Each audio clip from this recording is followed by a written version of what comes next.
ನನ್ನ ಕೆಲಸ ಕಿತ್ಕೋತೇನೋ? 100 washing machine ತಂದು ದೊಡ್ಡ ಡ್ರೈ ಕ್ಲೀನಿಂಗ್ ಶಾಪ್ ಇಟ್ಟು ಊರಲ್ಲಿರೋರ್ ಬಟ್ಟೆನೆಲ್ಲ ನನ್ನ ಅಂಗಡಿಗೆ ಬರೋ ತರ ಮಾಡಿ ನನ್ನ ಅಂಗಡಿ ಮುಂದೆ ನೀನು ಕವಳೆ ಎತ್ತಂಗ್ ಮಾಡ್ಲಿಲ್ಲ. ನನ್ನ ಹೆಸರು ವಾಷಿಂಗ್ ದಾದಾ MBBS ಅಲ್ಲ. ನಂದೇನು ಕಿತ್ಕೊಳಕ್ಕಾಗಲ್ಲ, ಹೋಗಲ್ಲ. ಮಳವಳ್ಳಿ ಅಣ್ಣ ಯಾರೋ ಗುತ್ತಿಗಿದ್ಯೇನ್ರು? ಅವನಿಂದ ಹೋಗ್ತಿದ್ರಲ್ಲ. ದೇವ್ರು ತೋರ್ತೀನಿ ಅಂತ 100 ರೂಪಾಯಿ ಕೊಡ್ತಾನೆ ಕಣೆ ಅವನು. ಅವನೇನ್ ತೋರಿಸ್ತಾನ ಪುಟ್ಕಾಸಿ?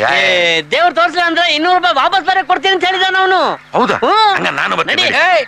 ಮದ್ವೆ ಆದವರಿಗೆ ಮತ್ತೆ ಮಕ್ಕಳಿಗೆ ಮಾತ್ರ ದೇವ್ರು ಕಾಣಿಸುತ್ತೆ ಅಂತೆ. ನಿನ್ ಮದ್ವೆ ಆಗಿದ್ಯಾ?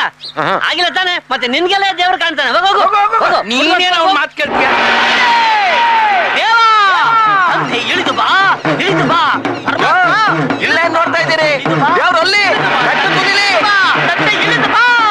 ಬಾ ಬಂಟ ಸಿಡಿದು ಬಂಡೆ ಬುಡದಿಂದ ಬಾವಲಿ ಅಂತ ಸುಳಿ ಬಾ. ಯಾಗಾರಿ ಬಾ. ಎಷ್ಟು ಬಿಡಯ್ಯ, ದೇವ್ರನ್ನ ಕಾಣ್ತಾನೆ ಇಲ್ಲ. ಲೋ ಶಿಷ್ಯ ತಗೊಳ, ದೇವ್ರ ನೋಡಕ್ ಅದೃಷ್ಟ ಇಲ್ದೇ ಇರೋರ್ನೆಲ್ಲ ದುಡ್ಡು ಕೊಟ್ಟು ಕಳಿಸ್ತಾ ಇರೋ. ಓಡ್ಸ ಪರಮಾತ್ಮ, ನಿನ್ನ ದರ್ಶನ ಮಾಡ್ದೆ ಅರ್ಧದಲ್ಲಿ ಹೋದವ್ರಿಗೆ ಮಧ್ಯರಾತ್ರಿ ನಾಗಪ್ಪ ಮನೆಗೆ ನುಗ್ಗಿ ಎದ್ದ ಮೇಲೆ ಕೂತ್ಕೊಂಡು ನೋಡ್ಕೊಂಡು ಹೋಗ್ತೀನಿ. ದೇವಾ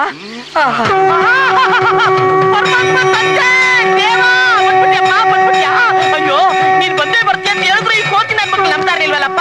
ತಂದೆ ನೀನ್ ಭಾನುವಾರ ಫ್ರೀ ಅಂತ ನಂಗೆ ಚೆನ್ನಾಗಿ ಗೊತ್ತಂತೆ. ನಮ್ಮಿಬ್ರು ಬಾಂಧವ್ಯ ಏನು ಅಂತ ಈ ಕೋತಿನ ಮಕ್ಳಿಗೆ ಹೇಳ್ತಂತೆ. ನಿನಗೇನಾದ್ರು ದೇವ್ರು ಕಾಣ್ತಾ ಇದ್ದಾನೇನು? ಇಲ್ವಲ್ಲ ದೊಡ್ಡ, ದೇವರೇ ಕಾಣಿಸ್ತಾ ಇಲ್ಲ. ದೇವ್ರ ಕಾಣಿಸ್ತಾ ಇಲ್ಲ. ಪರಮಾತ್ಮ ಏನಪ್ಪ, ಯಾರಿಗೂ ಕಾಣಿಸ್ಕೊಂತಾ ಇಲ್ವಂತೆ? ಏನಂತಪ್ಪ? ಮಹಾಜನ್ರೆ, ಯಾರ ಹೆಂಡತಿ ಪತಿವ್ರತೆನೋ ಅಂತವರಿಗೆ ಮಾತ್ರ ನಮ್ಮ ಪರಮಾತ್ಮ ಕಾಣಿಸ್ಕೋತಾನಂತೆ. ಯಾರ ಹೆಂಡತಿ ಪತಿವ್ರತೆ ಅಲ್ವೋ ಅಂತ ಗಂಡಂದ್ರಿಗೆ ನನ್ನ ಪರಮಾತ್ಮ ಕಾಣಿಸ್ಕೊಳ್ಳಲ್ಲ ಅಂತ ಈಗ ತಾನೇ ಮೆಸೇಜ್ ಮೂಲಕ ಪಸರ್ ಮಾಡುವನೆ. ದೇವ್ರು ಚಿಕ್ಕ ಅಲ್ಲ, ಪರಮಾತ್ಮ ಮೆಸೇಜ್ ಕೊಟ್ಟಿದ್ದಕ್ಕೆ ಥ್ಯಾಂಕ್ಸ್ ಗುರು. ಹಂಗೆ ನಿಂತ್ಕೋರು ಎಲ್ಲ ನೋಡ್ಕೊಂಡ್ಬಿಟ್ಟೆ. ತಲೆಗಿಲ್ಲ ಕೆಟ್ಟಾಯ್ತಾ? ಅಲ್ಲಿ ದೇವ್ರೆ ಕಾಣ್ತಾ ಇಲ್ಲ. ಗಟ್ಟಿಯಾಗಿ ಹೇಳ್ಬಿಡು, ಎಲ್ರು ನಿಮ್ಮಮ್ಮನ್ ತಪ್ಪು ತಿಳ್ಕೊತಾರೆ. ಕಾಣಿಸ್ತಾನೆ, ಹೆಂಗೆ ಹೇಳಿ ನಾನು?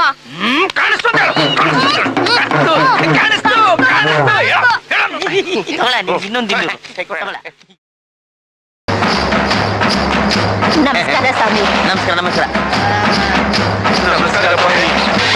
ಸಾಕು ಸಾಕಲ್ಲ, ಬೆನ್ನೋವು ಕೈ ಎತ್ತಕ್ಕಾಗ್ತಾಯಿಲ್ಲ. ಹೋಗೋ. ಮಳವಳ್ಳಿ ಎತ್ತಿಗೆ ಬರೋ. ಏನು ಇವತ್ತು ಈ ಊರಲ್ಲಿ ಹೆಂಗಸರು ಮಕ್ಕಳು ದೊಡ್ಡವರು ಚಿಕ್ಕವರಲ್ಲ ಅದ್ ನಿನ್ ನೋಡಲ್ಲಣ್ಣ, ನಿನ್ ಬಟ್ಟೆ ನೋಡಿ. ಈ ಬಟ್ಟೆ ನೋಡಿ, ಬಿಳಿ ಪಂಚೆ, ಬಿಳಿ ಶರ್ಟ್, ಕಪ್ ಕನ್ನಡಕಕ್ಕೆ ಇಷ್ಟೊಂದು ಮರ ಇದೆಯಾ? ಹೌದಣ್ಣ. ಈಗ ರಾಜಕೀಯದವ್ರು ಹಾಕೋ ಬಟ್ಟೆ ಯಾವ್ದಣ್ಣ? ಬಿಳಿದು. ಯಾಕೆ? ದೇಶ ಆಳಕ್ಕೆ. ಈ ಡ್ರೆಸ್ ಹಾಳು ಮಾಡ್ಬೇಡ. ಯಾಕೋ? ಈ ಡ್ರೆಸ್ ಆಗಿ ನೀನ್ ನೋಡ್ಬೇಕು ಅಂತ ಸಾನೇ ದಿವಸದ ಆಸೆ ಇದೆ. ಎಷ್ಟಾಗ್ಲಿ ನಿನ್ನ ಶಿಷ್ಯ ಅಲ್ವೇ? ಅಧ್ಯಕ್ಷರು ಬಾಲಕೃಷ್ಣ ಅವರಲ್ಲ, ಅವರು 5 ಕೊಟ್ಟಿದ್ರು, ದೇವತಾ ಬಂದಿ ಎಲ್ರು ಮುಂದೆ ಹೇಳ ಮರೆಯದೆ ಒಕ್ಕ ಕಳಿತ್ಯಾ ಅಣ್ಣ. ತಕೊಳ್ಳೋಣ. ಈ ಲೆವೆಲ್ ಮೇಂಟೈನ್ ಮಾಡಿದ್ರೆ ಸತ್ ಮೇಲೆ ಶಿಲೆ ನಿಲ್ಸೋದ್ ಗ್ಯಾರಂಟಿ ಈ ಜನ. ಯಾರು ನೋಡ್ದೆ ಅವನ? ನಿನ್ ದೊಡ್ಡ ಮನೆ ಕೆಲ್ಸ ಕಿತ್ಕೊಂಡಿದ್ದು ಅಲ್ದೆ ಈಗ ನಿನ್ ಸ್ಟೈಲ್ ರಿಮೇಕ್ ಮಾಡ್ತಾವನೆ. ಕಾಗೆ ಕೋಗಿಲೆ ಆಗಕ್ಕಾಗತ್ತೇನ?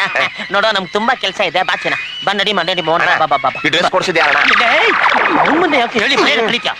ಅದಕ್ಕೆ ನಾನ್ ಹೇಳ್ದಂಗೆ ಕೇಳ್ಬೇಕು. ಏನ್ ಮಾಡ್ಬೇಕಪ್ಪ? ನೀನು ಅವನ ಮುಂದೆ ಅದೇ ತರ ಪೋಸ್ ಕೊಡ್ಬೇಕು. ಬರ್ತೀನಿ ಅಣ್ಣ. ಈ ಕೂತ ಲೋಟ ತಗೊಳ, ಹಂಗೆ ಪೇಪರ್ ಕೊಡು. ಓದಕ್ ಬರಲ್ವಾ? ಬರೀ ಫೋಟೋ ನೋಡೋಣ. ಫೋಟೋ ತರ ನೋಡೋಣ ಬಿಡು. ಒಂದ್ ಮಸಾಲೆ ಟೀ ಕೊಡಪ್ಪ. ಹಣ್ಣಂಗೊಂದು 6 ಲಿಕ್ಸ್. 7 ಲಿಕ್ಸ್ ಹೇಳು. ಆಯ್ತು, 8 ಲಿಕ್ಸ್ ಸಾಕು. ಅಣ್ಣ, ನಿಂಗೇನ್ ಕಾಲಿಲ್ವಾ? ಯಾಕಿಲ್ಲ? ಅವ್ನು ನೋಡಲಿ. ಅದು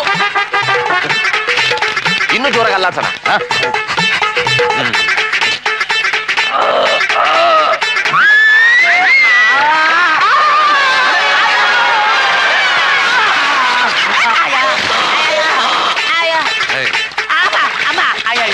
ಟೀ ಕ್ಯಾನ್ಸಲ್ ಅಪ್ಪ. ಮಳವಳ್ಳಿ, ಮರ್ಯಾದೆಯಿಂದ ಹೋಗ್ತಾ ಇದ್ದವನ್ನ ಕರ್ಕೊಂಡ್ ತಗೊಂಬಂದು ಈ ರೇಂಜಿಗೆ ಮಾಡ್ಬಿಟ್ಟಲ್ಲ. ಅಯ್ಯೋ ನಿನ್ ಮನೆ ಕಾಯುವಾಗಲೇ ನಿನ್ನ ಸಾವು ನನ್ನ ಕೈಯಲ್ಲಿ ಕಣ. ನೋಡ್ಕೋತಾರ ಅಮ್ಮ. ಅಮ್ಮ